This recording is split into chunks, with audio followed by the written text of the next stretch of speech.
Welcome to Total Health Television. I'm your host, John Barson. In our continuing support of the health professionals of British Columbia, we're going to talk about federal law today.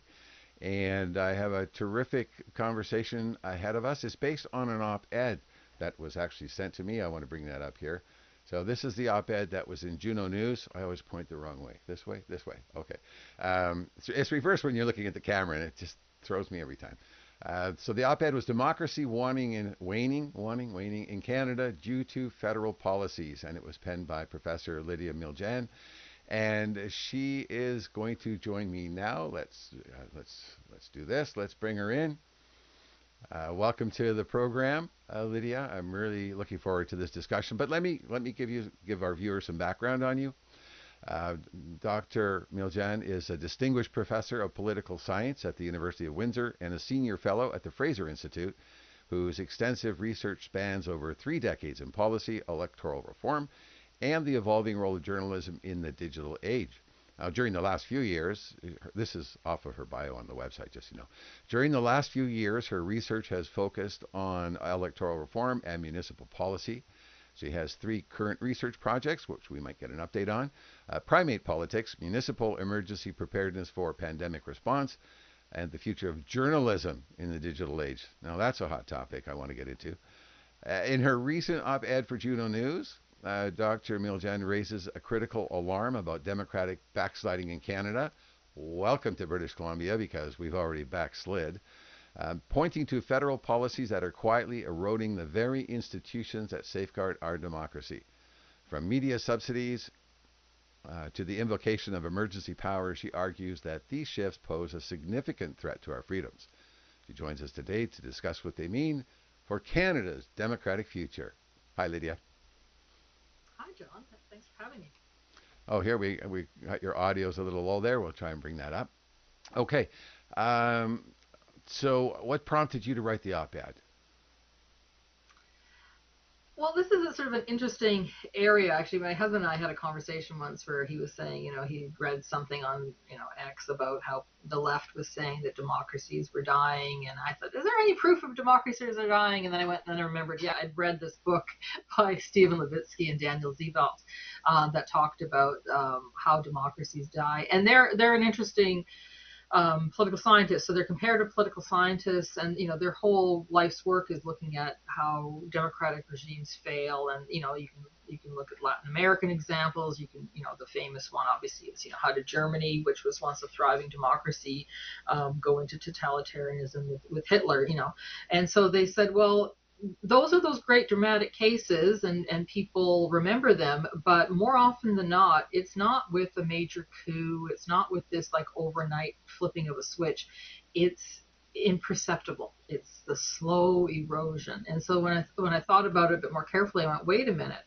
We are going down that path in Canada. If you think about the last 10 years, we have seen an outrageous number of ways in which our civil liberties have been under threat, how we aren't as free as we used to be. And these are, we still feel like we're free, but if we continue this path, we could we are just as susceptible as any other country to go down a path of a greater erosion of our individual freedoms and liberties. Just on the topic of that book, have you seen any of the papers or read The Authoritarian Personality? No. Okay. Yeah, I came across that in my research a couple of months ago, and I couldn't find a copy of the book because it was published in 1952, I think, 1950. Oh, okay. And it basically now it was focused on what happened in World War II and in Germany. Mm. But the thing is, it really was a roadmap for 3-letter agencies to build on, Mm. to use, to promote an authoritarian personality anywhere else in the world. Right. It really was an eye opener to me, looking at what what's happened in British Columbia. Starting with a report that was, or sorry, not a report, but I guess it was a report on the status of the dental college here in BC by Harry Cainton, Mm. And when I looked into him, and that was a rabbit hole, I'm not sure I should have gone down, but that actually led me to coming across the papers on the authoritarian personality. Now, hey, you highlight the Liberal government's media subsidies. This is a Hmm. hot button topic for me. I mean, my background's in radio and in broadcasting and some television, but mostly radio. And boy, I would have loved it back in the day if I knew I was going to get a check every month from the government for the work I did, as opposed to having to have a second job because of the pay level. 325 million in 2024-25 with a pledged increase.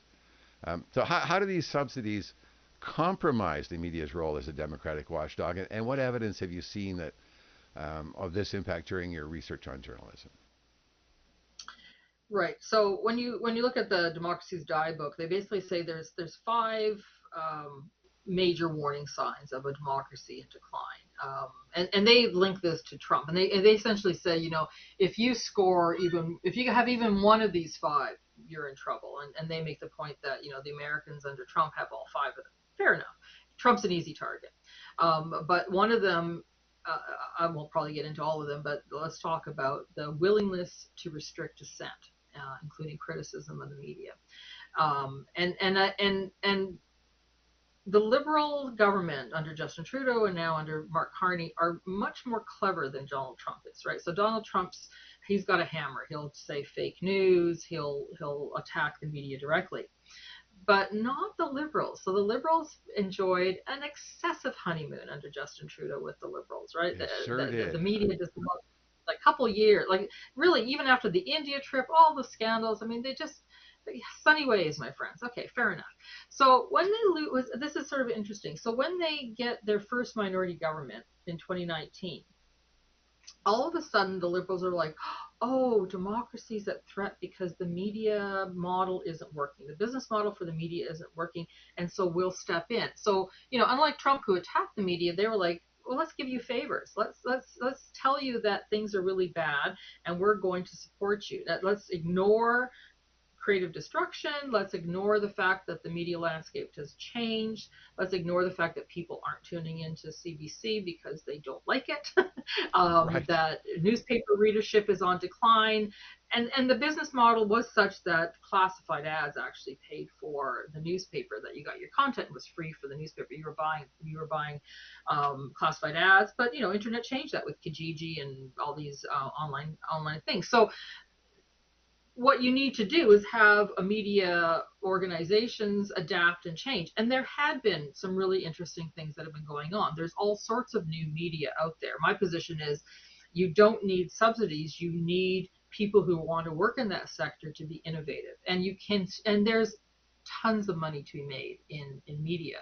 Now, sometimes it's cat videos, but sometimes it's politics. And we see lots of examples of YouTubers getting huge audiences and lucrative salaries because they appeal to the audience. They give the audience what they want, and they're adaptable. Well, the Liberal government under Justin Trudeau goes, no, we don't want those people talking. We don't think that's real media, right? So they don't let them go to their press conferences. They won't answer their questions. I mean, poor Jagmeet Singh, right? And during Yeah. the leaders' debate, he refused to answer questions from new media sites.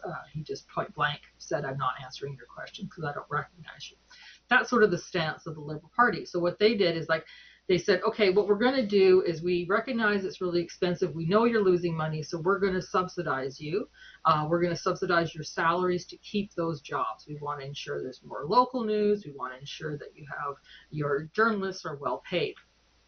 And so, they threw a lot of money at them. But they did that Only but hang on a second. But they did that as opposed to presenting the news in an unbiased manner. They were I mean, they structured their own demise. well, that's the point. Yeah, well, that's the point. So the media take the money. There's 2 points. One is they take the money and then they promptly lay off a bunch of people. So Right. this was supposed to be a salary subsidy. Bell Media laid off a whole whackload of people after that. But more importantly, now they've compromised themselves, because the biggest criticism of the media is that they're biased. I mean, I wrote a book in based on back in 2003 called Hidden Agenda, how journalists influence the news.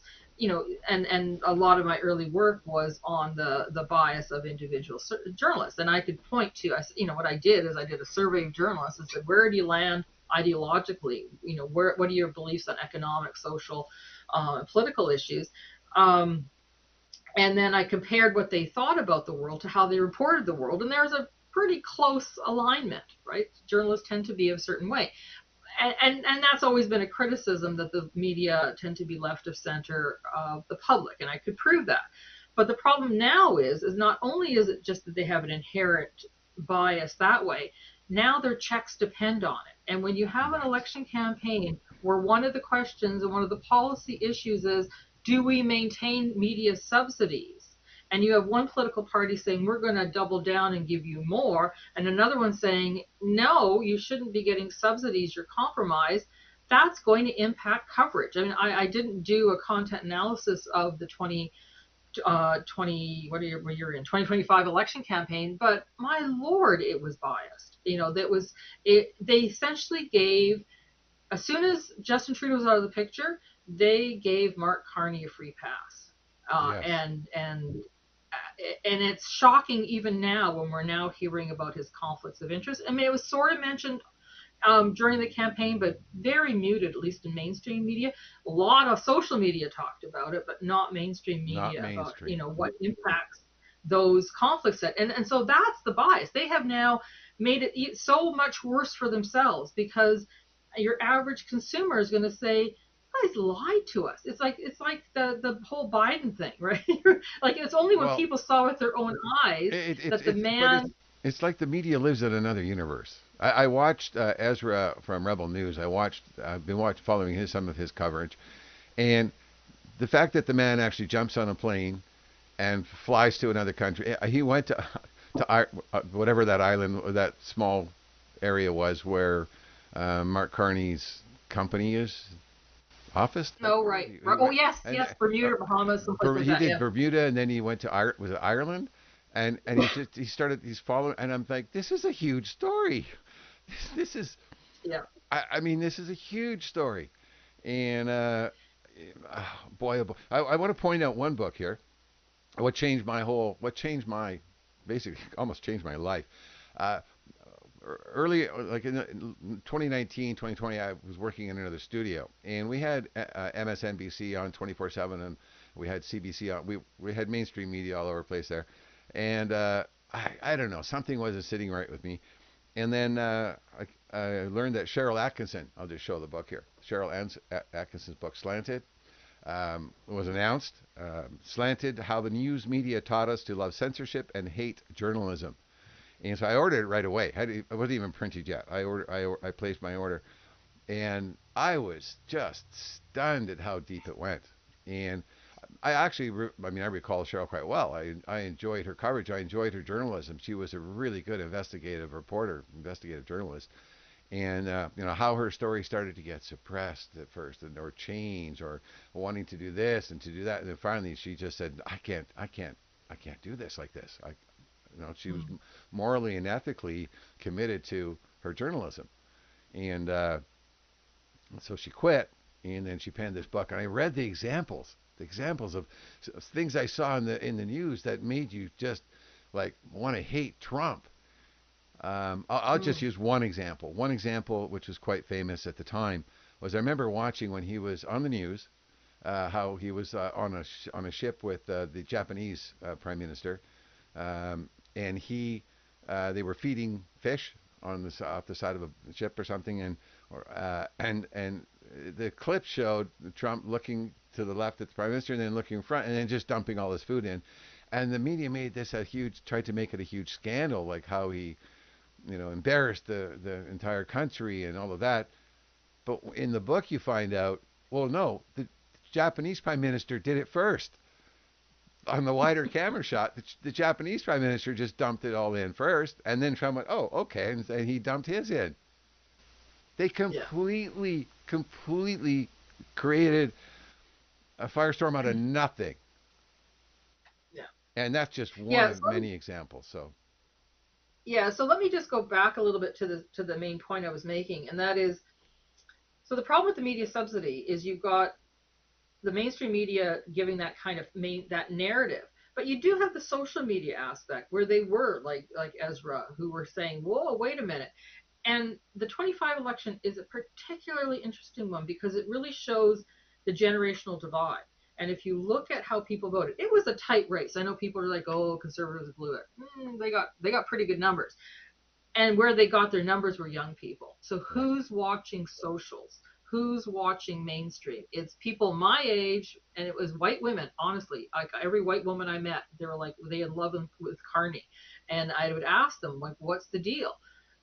Like, aren't you concerned about his conflicts? Aren't you concerned about this?" And they just sort of sloughed it off, saying, "Well, we just don't like Pierre. We were okay to vote for him when it was Trudeau, but we liked the banker. They liked that sort of central banker. They wanted that." And so, but the thing about them is that they were watching nightly CBC and CTV and reading the Globe, less so the Post, and where young people, and this my students. I'm like, I'm in Windsor, and my students are not what you would expect for Windsorite students with their union parents. They were actually all in for the Conservatives, and they were really enthusiastic and excited about a change in government. So Right. I think that this subsidy thing is an erosion. It's something that we need to be concerned about, but long term, it's going to backfire if that's the only thing they're going to do. But that's not the only thing they're going to do, right? Because Right. they've got Bill C-11. Right. Well, that's the thing. If they can get enough of this enacted into law to protect themselves as they slowly lose supporters due to old age and being Mm-hmm. unalived, yes, I can see that. Now, you mentioned about Bill C-11, which extends the CRTC regulations. I want to go back to the point you made earlier about how the government doesn't like what's going on with social media here. In regards to regulation to digital content, can you elaborate a little bit on that, on the law, even with exemptions for individual users? It raises concerns about censorship, doesn't it? And how does this tie into your broader work on free speech? Yeah, so I mean, initially C-11 was going to be much worse because it really was going to regulate content producers, and so they got a lot of backlash, and so they sort of watered it down. But I mean, let's think about it. When the internet first started, the CRTC ruled that there was no way they are going to be able to monitor it or regulate it. That it's just had to be what it was because it was so vast. Well, the federal government with C-11 said no, no, we think you should. And so what they are regulating is the platforms that host the content. So in a sense, it's indirect censorship. So if I had a podcast and I put, they can't do anything to me about it. But if I put it on YouTube, then they kick in because they can now regulate YouTube. And so that is a way of censorship because YouTube would then say, oh, your views are too controversial. Oh, we can't, the federal government's going to slap us with fines under C-11. So it's still quite problematic. And they've messed up, the whole social media side of things terribly to the detriment of independent news organizations. So, when they were again looking for money to bail out traditional broadcasters, they went to social media, Google, Facebook, X, and said, oh, if you're posting material from a traditional news site, you've got to kick in some money, so to pay the content producers Right. for that. And that's not in itself wrong. That you could say that that's intellectual property.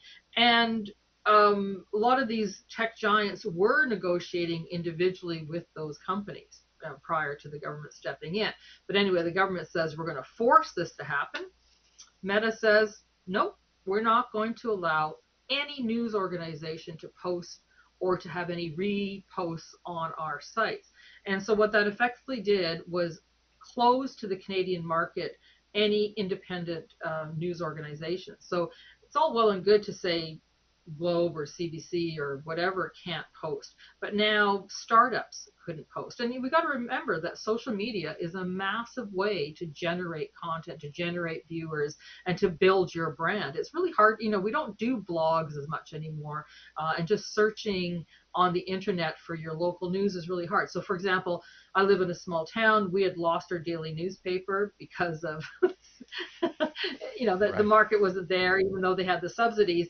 But there were some entrepreneurs in my town that said, we're going to create our own, my town's called Kingsville, we're going to create the Kingsville Times. And so it was all on the Meta platforms. Well, the bill came in, and they can't post anymore. So there you had this great community, and it's the exact thing we want, right? A community newspaper, and they were freely putting it on Facebook. They wanted people in the community to see it that way, but now we can't do it because Meta said we're not paying, and they didn't even ask for the money, and that's what's so frustrating about it. So you have this uh, uh, almost like the federal government's putting in barriers to new entrants, to protect the old entrants. It's a classic bootleggers and Baptist kind of story. Right. Um, you were also talking there. You note the federal court's ruling that the invocation of the Emergencies Act, boy, wasn't that a fun time, during the Freedom Convoy was unconstitutional.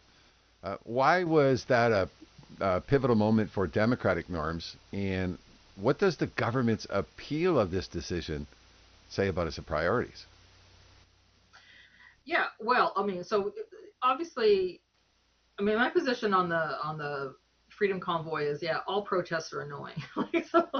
I just find protests annoying. But the fact that the government decided that this was a national emergency is quite outrageous, because if you think about it, prior to and people forget, I think people's memories are short. Let me just give you two examples. Prior to the pandemic, there was a threat of a shutdown of all of our railways because there were Indigenous protests. Right. And it was called Shut Down Canada, in fact. And it was a big crisis. But then we shut down Canada anyway because of COVID, and they sort of went away. They were protesting the liquefied natural gas in BC. So you'd think that that would have been a national emergency, but it didn't get that far. But fair enough. So you come to the end of COVID, and people are, quite frankly, frustrated with all the restrictions, and so they essentially partied up for 3 weeks in Ottawa. And there were obviously disruptions at the borders, in Coutts, also in Windsor.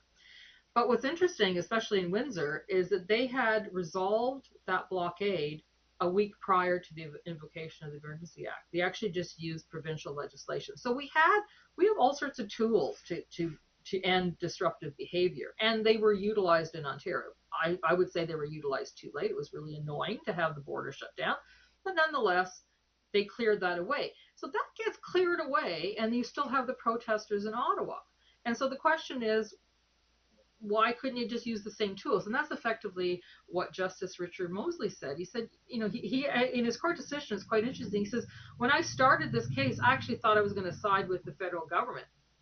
But he said, when I hear the concerns of the claimants, they actually make a good point that there were other things that they could have done, and this didn't constitute a true emergency. And so he strikes down. He says it was not constitutional. You have to hit certain thresholds. And so the federal government, I think, mostly to save face, and also with an eye to, we might want to do this in the future, keep that power close to them, they decided they're going to appeal it, rather than saying, we're bad, we didn't do the right thing. Because let's remember, we went through the whole song and dance of the public inquiries and all that testimony, and everyone said, a lot of justification for it. But even at the time when they were debating it, the opposition was saying, this isn't a true emergency. There are other things you can do, and so their willingness to just go ahead and utilize this extraordinary power is always worrisome, because if you do it once,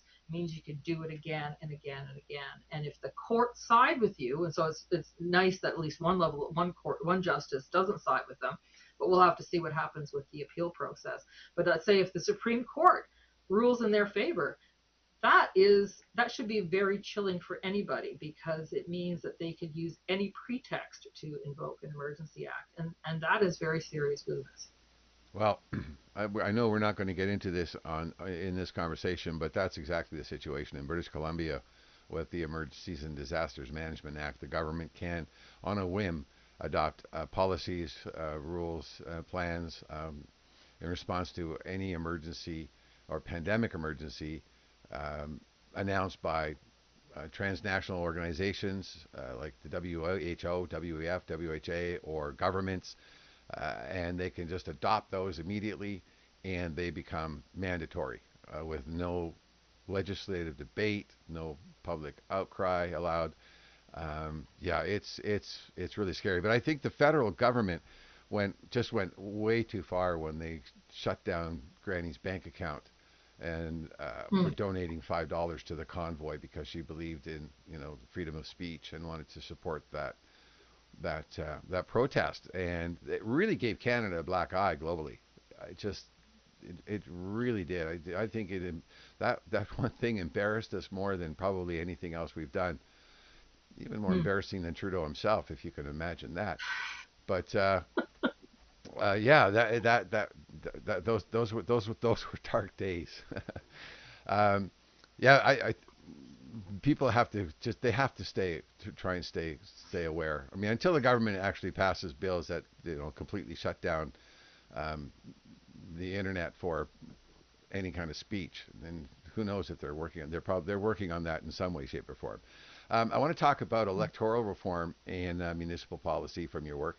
How do the federal policies that you critique in your op-ed intersect in these areas? For example, could democratic backsliding at the federal level affect local governments and processes?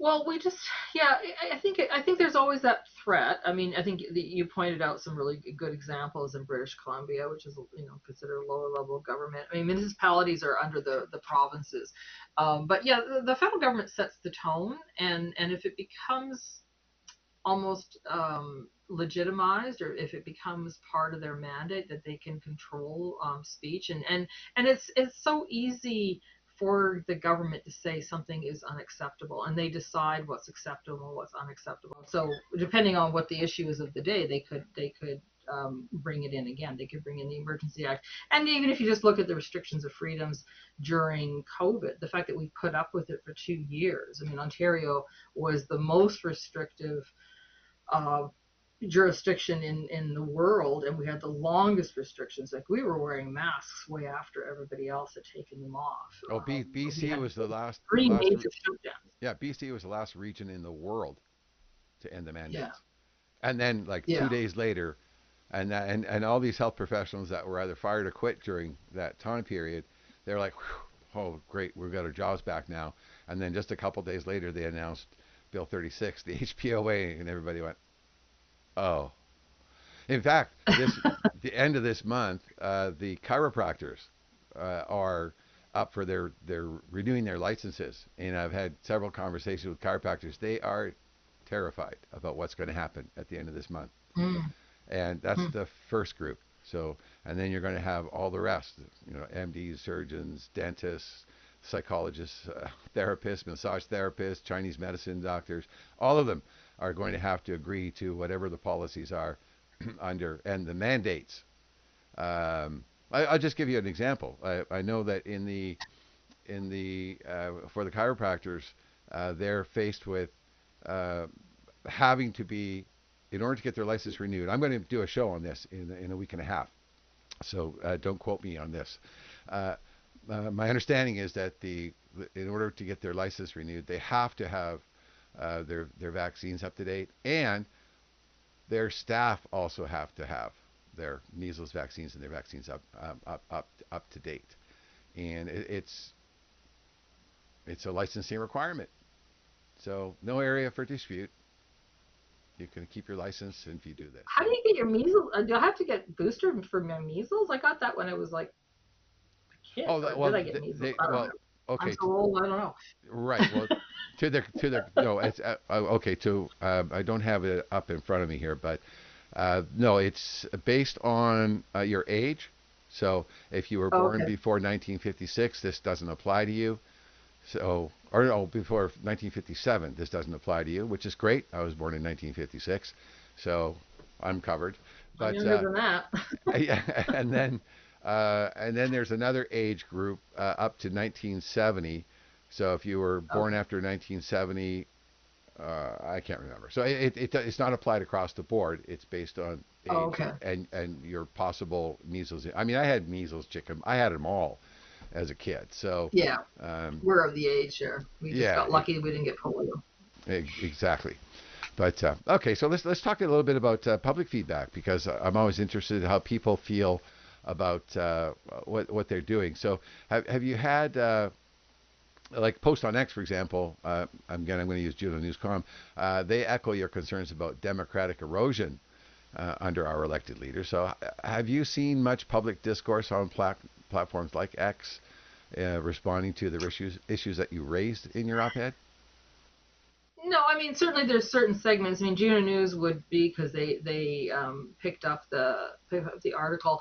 I did note that I've heard from people anecdotally that they picked up. In fact, I had a student that just reached out to me yesterday that said, "Oh my God, this is so refreshing. I've been thinking about this for the last few years." And she in fact asked if we could meet because she'd like to write a paper about it because this is something that she's been quite concerned about. I think this is sort of one of those things that sort of bubbling under the surface and people don't really know how to articulate it or understand it. But yeah, I might do more on this kind of thing just because I'm always concerned about the ever growing state. And there's lots of ways to measure how big the state is. I mean, one is Right. just the overall number of bills and pieces of legislation. Another way is just the regulatory environment, as you point out, for like health professionals. But everything has some sort of regulatory component. And then the other aspect of it is just how large it is in terms of the percentage of our GDP. And just in both in terms of the size of the workforce, which apparently they want to cut back, fair enough, Yes. but the size of the debt and the government spending that we have become so fixated on the state, and it's been to our detriment in terms of we just point to the government to solve all our problems, which they usually have created those problems, but equally we are falling behind in so many other metrics. We're falling behind in our healthcare system, we're falling behind in our productivity, we're falling behind in our education system. We are just no longer being competitive, and I think it's because we've become a nation of dependents rather than a nation of entrepreneurs and self-actualized people who willing to solve their own problems. It's too easy for anything to happen and people just have their first response to be, well, what's the government going to do? A tree falls in Right. your house, oh, the government should do it. Well, why didn't you buy insurance? Like anything happens somehow, big brother, and people are willing to then they're almost they're complicit in this because they willingly then allow for the erosion of freedom. I mean, that is sort of the Lockean thing, right? You have the trade-off between either you're going to live in the state of nature or you're going to join into government. But when you go into government, when you have a government with you, you're going to not be as free as you would in the state of nature. You're safer. So this safetyism, this thing, is something that we, again, allow this gradual erosion of our individual freedoms in favor of the government providing us safety. But as Margaret Thatcher famously said, socialism is great until you run out of other people's money. There's only so much the government can do. There is a world of constraints, and usually it's financial. And at one point, they won't be able to pay for the stuff anymore, so we'll have both a lack of safety, we'll have lack of things that the government can fix, yet we'll have a restriction in our choices. Well, one of their great cost cutting measures on the healthcare side is the MAID program. That eliminates, a lot of cost down the road for people who are convinced that MAID is the only way to go. Um, your op-ed references under Trump as a case study for democratic decline. Are there parallels between Canada's trajectory and other democracies in light of this? And can Canada learn anything from other examples?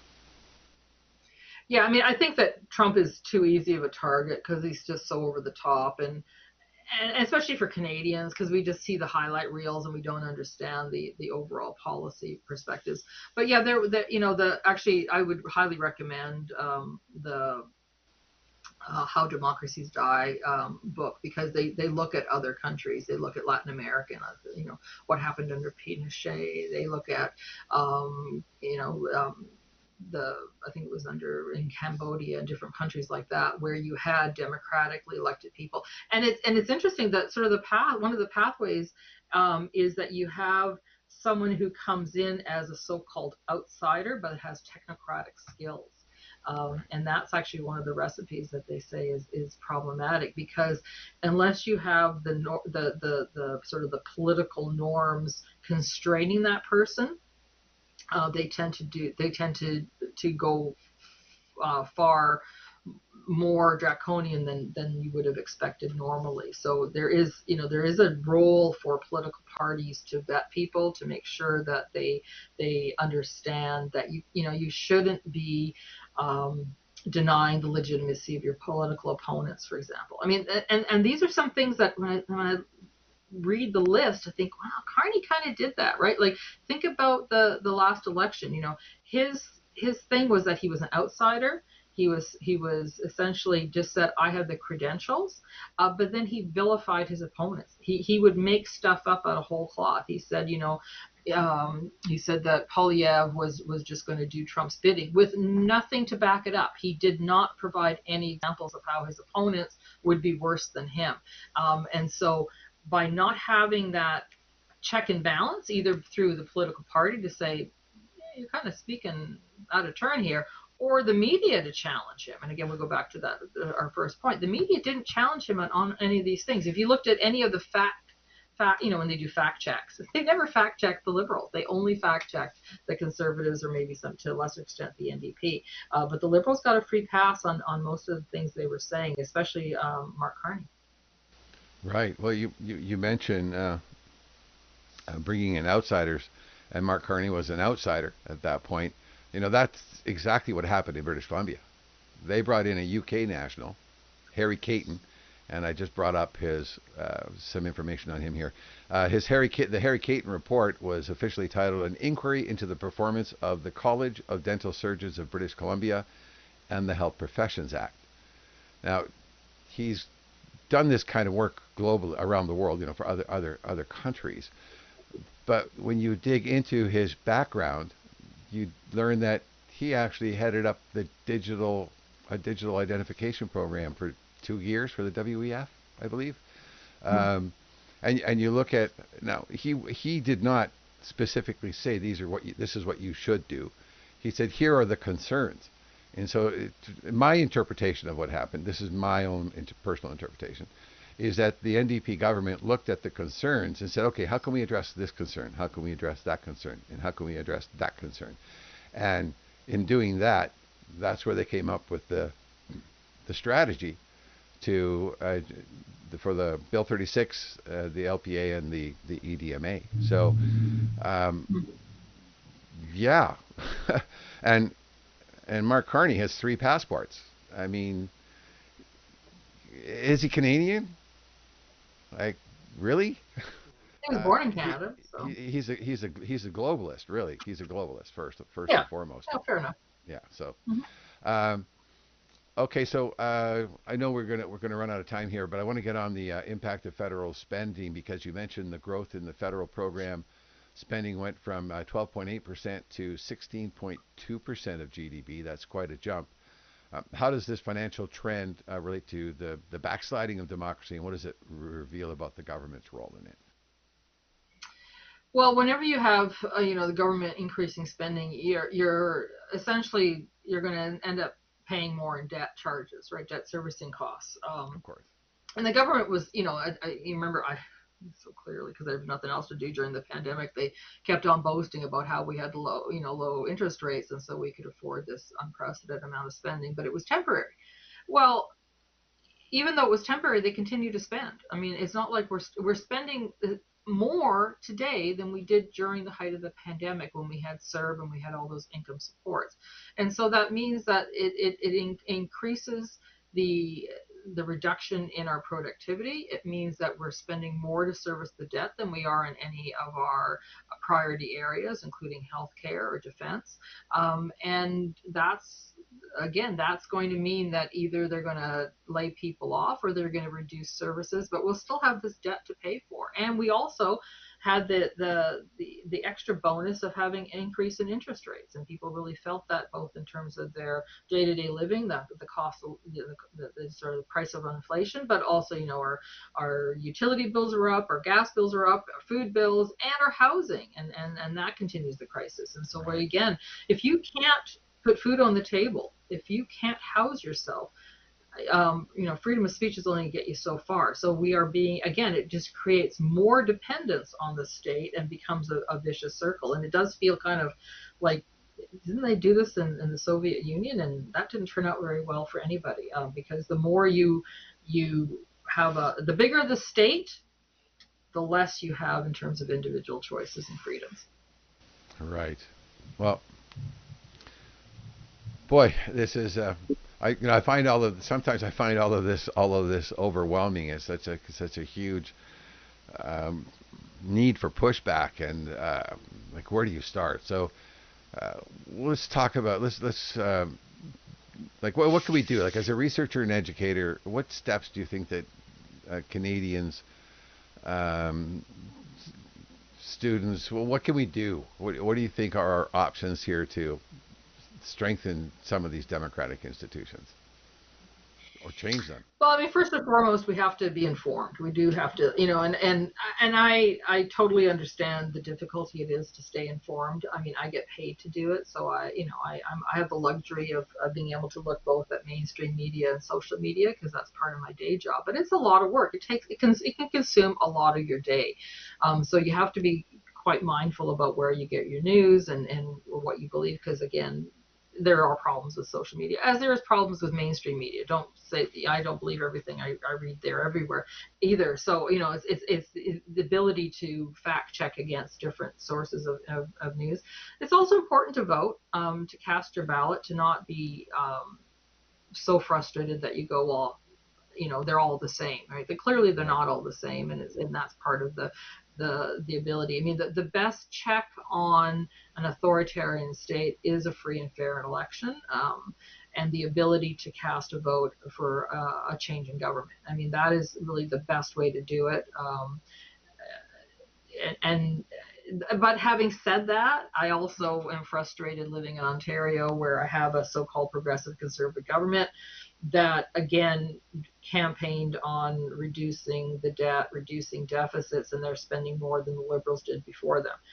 So party labels only going to get you so far. You do have to push the political party machinery and the leadership, not just to go to the easy votes, the mushy middle, but actually to stay true to their promises. If there's a party that's campaigning on lower taxes or on reducing government spending, then we should hold them to account. And if they don't fulfill that, then we should try to figure out a way to get someone who's going to do it. Right. Well, I'm looking forward to what's going on between Alberta, Saskatchewan, and the federal government in regards to all of the issues there.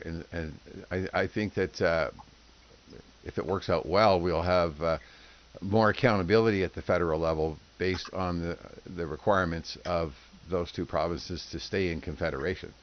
But that's an interesting battle that's taking place right now. Yeah, it is, and there's also the sort of the idea that you can vote with your feet. More people that move to Alberta, if this is the case, or places that appeal to them either through their tax system or their opportunities, it does send a message as well that they end up having more electoral power. And I think that it's funny because living in Ontario, you can't say anything nice about Danielle Smith, but she has done a fabulous job at really putting pressure on the federal government and really articulating both the case for oil and gas, the case for why Alberta should have a fair shot, so it's that kind of leadership that's being voted for and getting support that does make a difference. Yeah, it's a whole other show, and I want to do a show on that, but it's one of those things that drives me crazy, because if we took advantage of our resources, we'd have no shortage of funding for health care, no shortage of funding for our schools, and our infrastructure. We would be in such a powerful position globally. We wouldn't be under the thumb of the U.S. I mean, we're slowly getting out from under it because of Trump, but Yeah. it's just not providing a way to get our resources to markets that desperately want them, that want cleaner products and cleaner gas, cleaner oil. Our food. Yeah. Look at the what's going on, the discourse around in the U.S. I watched a lengthy video the other day on the decline of the global acceptance of American food products, foodstuffs. And they went Mm. into this whole thing about farming and like all this kind of. They didn't mention at all the fact that the reason why the other countries are not purchasing their foodstuffs is because of they have regulations about how you can grow Mm. food, how you can use pesticides and herbicides, and you can't use toxic versions of X, Y, and Z. And um, again, it's that's the problem. But Canada, you look at these our new export deals that Carney has been making, which has been great for Canadian farmers. Although there is the issue with China and the soybean products. But having said that, we're getting these new deals now, billion-dollar deals for our products globally, and yet if we got that darn pipeline in, if we got our products to market, Yeah. we would be laughing all the way to the bank. I mean, right now the country, the eastern part of the country is relying on the billions of dollars from Alberta's oil fields in the transfer Yeah. payments. Well, it's like you're saying, okay, we're going to take some of your allowance, but we're not going to allow you to go out and get a job. Yeah. And Yeah. you're right. It's insane. So yeah, but I mean, as much as everyone hates Trump, I must say the introduction of Trump this year has given everybody a new sense of Canadian patriotism, Yes. and all of a sudden we got a new consensus on pipelines, which Yes. we have a lost decade. We would not be in this position had we gone through with those three pipelines at the beginning of 2015 Yeah. when they were Absolutely. initially approved and rejected by the Liberals. But that, we can't go back in time. But Nope. so I'm hopeful. I guess I'm hopeful. So notwithstanding my concerns about piece of legislation under this government and the fact that they do have the media subsidies, on some things they do get it right. I don't want to say that they're completely wrong. I think that there is a new sense of urgency, and if he and in some respects it could be because they're liberals, they can get away with it through the media and through other social organizations. So, if it means Canada succeeds, that's great, but we do still have to be concerned about what happens to us individually. We've got to make sure that we don't lose out our freedoms anymore. Right. Yeah, that's the important thing, and that's why we're doing this series of shows, is to try and find ways to protect our freedom of speech, protect our Charter of Rights, protect our bodily autonomy, and have some some sense of control over our own lives, and not just be mandated serfs. Um, There you go. I Lydia, actually am out of time. yeah, I was just closing. I was just going to say, Oh, good. Lydia, that was my pregnant pause. Lydia, Oh, okay. Professor Miljan, thank you very much for taking the time to talk with me. I found your op-ed interesting. I recommend it. I have the link below this show for people who want to read your op-ed. Is there any way people can follow you? Are you on Substack, or are you? I'm on X, but I don't post very often. Okay, that's all right. I'm terrible at that. I don't know. Yeah, I know. It's easier to let other people post for me, just because yeah, I'm a Yeah, I consumer. don't know. I'm a lurker online rather Yeah, than a I don't know poster. how people do it. I honestly don't know how people do it. I mean, I do all this research, and the last thing I have time for is to spend 24 hours of my day posting on X to stay up No, with current events. So I completely understand. Well, we look forward to more of your work in the future, and I encourage you, please, do a deep dive into what's going on in BC. The HPOA, the Yeah, I LPA, will. and the EDMA. I'd love to see an op-ed on that. You might have to get it published in Rebel News, but I'm looking forward to that op-ed. So having said that, thank you very much. You have a great day. Okay. You Take too. care. Thanks Bye so for much. now. So that is Professor Miljan, and yeah, I wanted to touch on that op-ed. We are just hyper aware of what's going on with these laws and these bills being in British Columbia because we have backslid. Again, I recommend watching Matthew Cockle's totalitarianism presentation. Again, links below.